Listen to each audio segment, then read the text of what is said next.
You're live. Good evening, guys. From Captain Greg, myself, CJ Adams. Talkin Tackle. Talkin Tackle. Today we're going to be talking about nets and gaffs and de-hookers and harpoons, and we've got something very important to tell you at the end of this. So please stay tuned. Very important. Very important. You're gonna want to hear this. It pertains to you. Yep, it pertains to you. If you fish, it pertains to you. But CJ and I, this is elementary again, but we see time and time again so many people struggling in the race, in the gut at Block Island. From shore, anywhere. From shore, trying to release these fish. And we've said this many, many times. Some of you probably have heard it a bunch of times. You've certainly seen it on our boat and many of the other boats. But, it's one thing to catch the fish. Everyone wants to release a lot of fish, but if you don't release them the right way, it doesn't do the system any good. If you kill the fish, and we see people grabbing the bluefish, picking them up and ripping the hook out, and the thing's bleeding down its side. Not to mention they get bit sometimes. There's easier ways, I should say, than burying your hand in that fish's mouth or gills. And this is it right here. These are de-hookers. You can make them yourself. We make a lot of ours ourselves. They're very easy. I made them out of, remember, I must have made 30 of them out of welding rod. Yeah. I knocked the flux off them and just bent them. Yeah, worked great. But please get yourself some of these, and for it doesn't matter what kind of fish. You can do it to any one. Mm-hmm. Grab the leader, run that thing down to the hook, and just pick the thing up, and you de-hook the fish. You never touch the fish. You never touch it, and it's released. Now, granted, there are some times when the hook is way down in a bluefish or a striped bass. And that's where this comes in. Then you can use the other end of it to push the hook out. Morgan, can they see that? Yeah. So this has the normal curve like a de-hooker like this. This is the regular de-hooker. And then it's got another one. So if that thing's buried, you can push that in and push the hook and then get it out. It saves the fish. You don't have to bring the fish into the boat and have it flopping around and losing its slime on itself and bleeding all over the place. And I don't know how many times I've tried to show that to people out there, and some of them get it, and some of them look like you got two heads, There's a lot of people that do de-hook them, but there's a lot of people that have no idea, and they see us do it time and time again. You take a wrap, pull down with the line, up with the de-hooker, and then we give them the de-hooker and let them do it, and it's like we talked Spanish to them.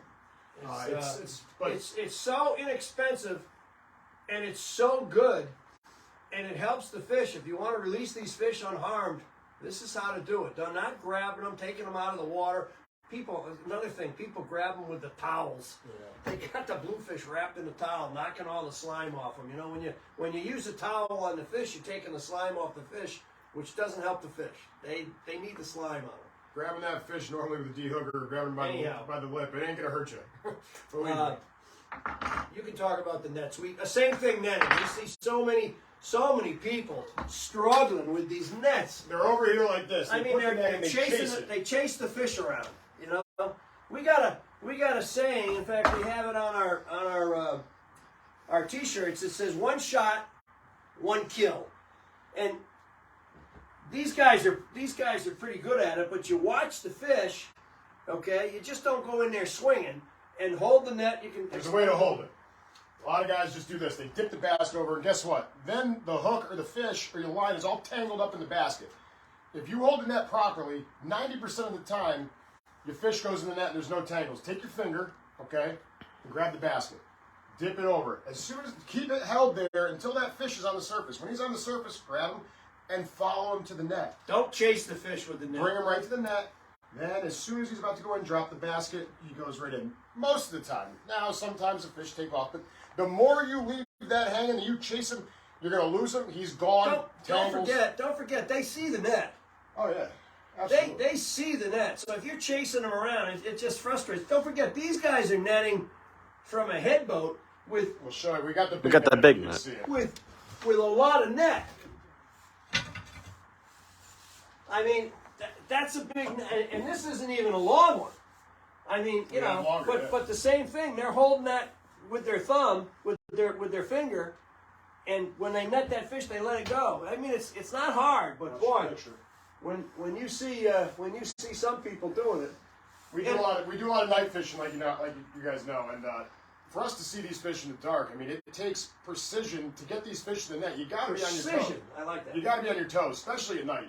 You got to drop that basket at the right time, and hope to God that fish goes right in the net. But you could screw it up, trust me. But if you're netting on your own boat, keep your finger around that until the fish is there, and then release it. These nets here are really, really good. These are the rubberized ones, and boy, they're almost tangle free. I guess They are. Would you say? And they're a lot easier than the mesh. You don't want to use them with bluefish because they'll bite it up and everything, you know. But that's a frable. Yeah, one of the guys at J&B was talking to me about this net today, and supposedly they design nets now where it doesn't get all wrapped up in itself, and this is one of them.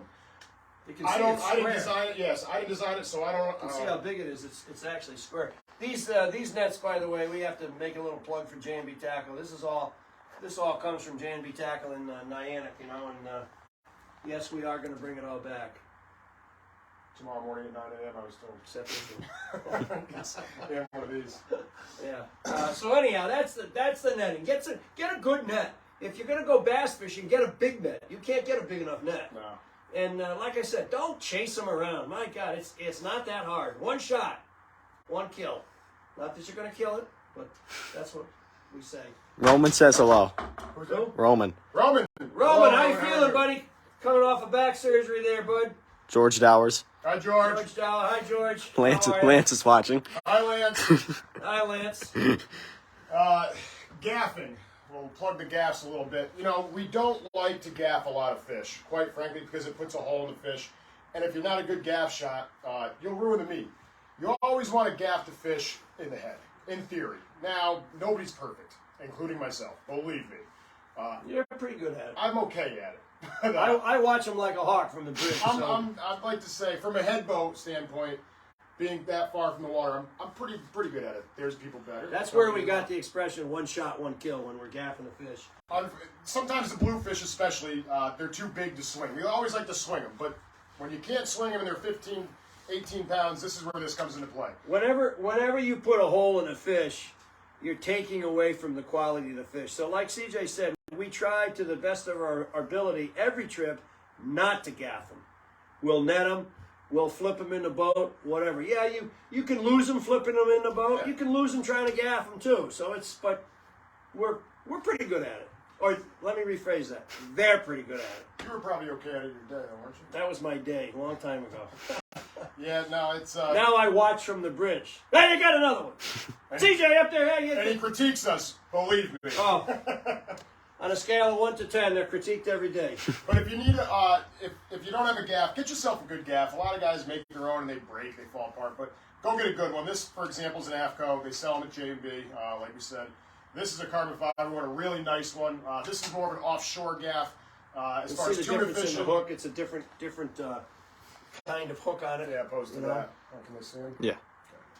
Okay. But get yourself a good gaff if you don't have one already. It comes in handy, even if you got to grab dock lines or whatever it may be. And again, we see people there in these little boats, and they're taking the thing like this, and they look like they're the peasant in the farm hoeing. Swing one. Hey, I mean, I've been there. oh my God, give me a break. I've been there from time to time. You know, I tell these guys, they say, even when we're catching a lot of fish, let's say we're catching a lot of bluefish, and we're letting a lot of them go, and sometimes you get some mates that work, and they're not that concerned about the fish, but to that customer, that's an important fish. I tell you this, you hear me say that all the time. It might not be important to that particular mate, but to that customer who's from Albany and has come down for that once-a-year trip, that's an important fish to him. So he wants to, it doesn't matter if you're going to let it go or whatever, but he wants to at least catch it and say, yeah, we got it. You know, makes a difference. You know. Quick thing on a little bit of harpooning, I guess. We'll move on. Harpooning, I know a lot of guys in my whole career catching giant tuna and sharks and whatever. I'll be honest with you, I've never used a flying gaff.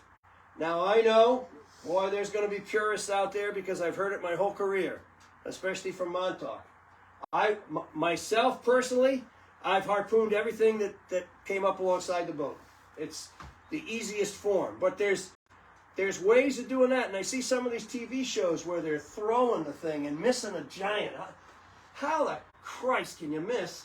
Seriously, I mean, an 800-pound giant tuna. I mean, you wait. It's the same thing. One shot, one kill. You wait until the right time. That fish is coming, you know,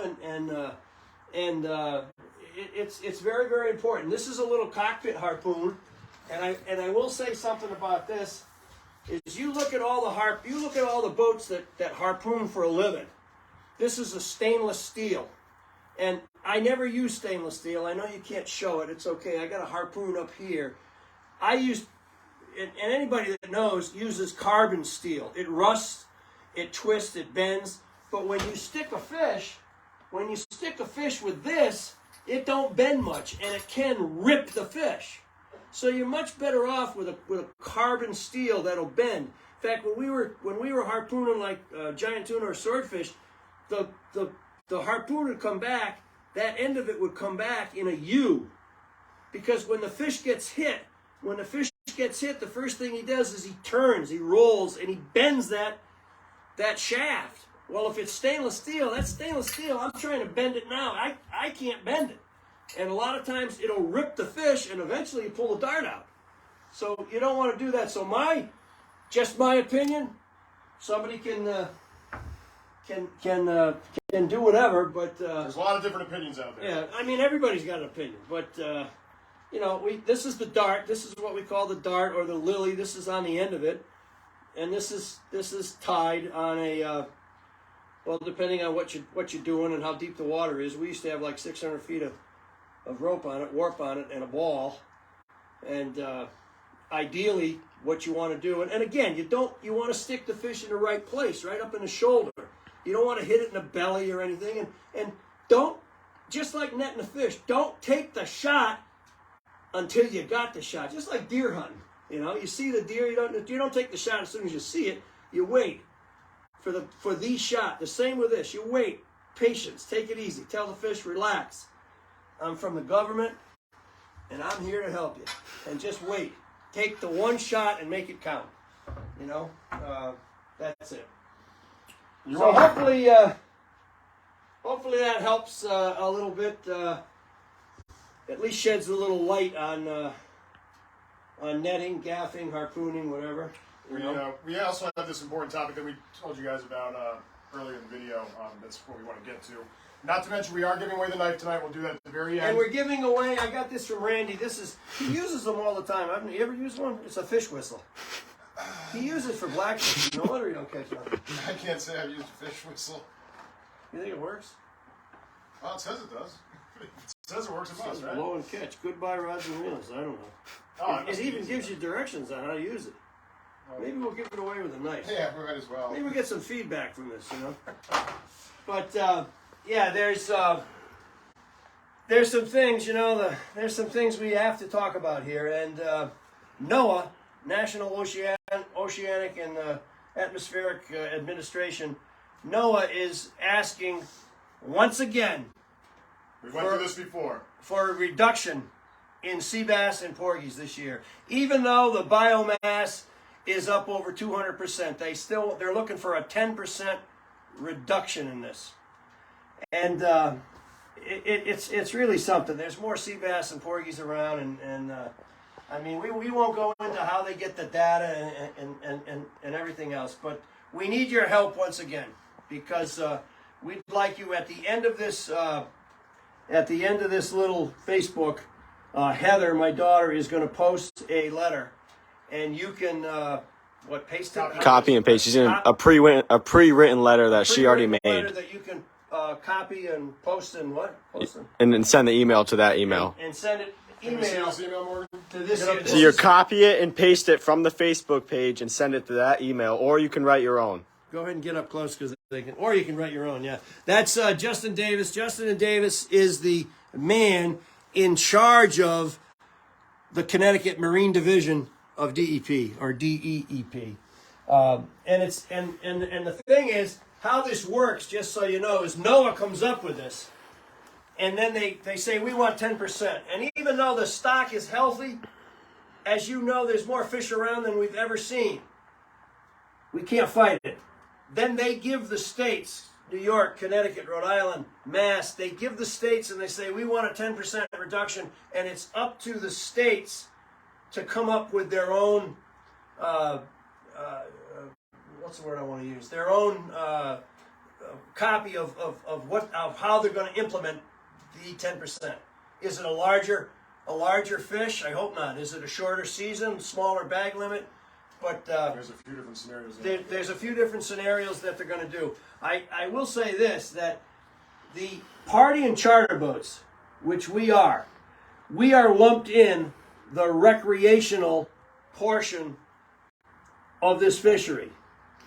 So what we catch is right there lumped in with the private boats. And I'm talking everybody. I'm talking about the 14-foot skiffs and the 43-foot hatteresses and everything else. We're lumped in there.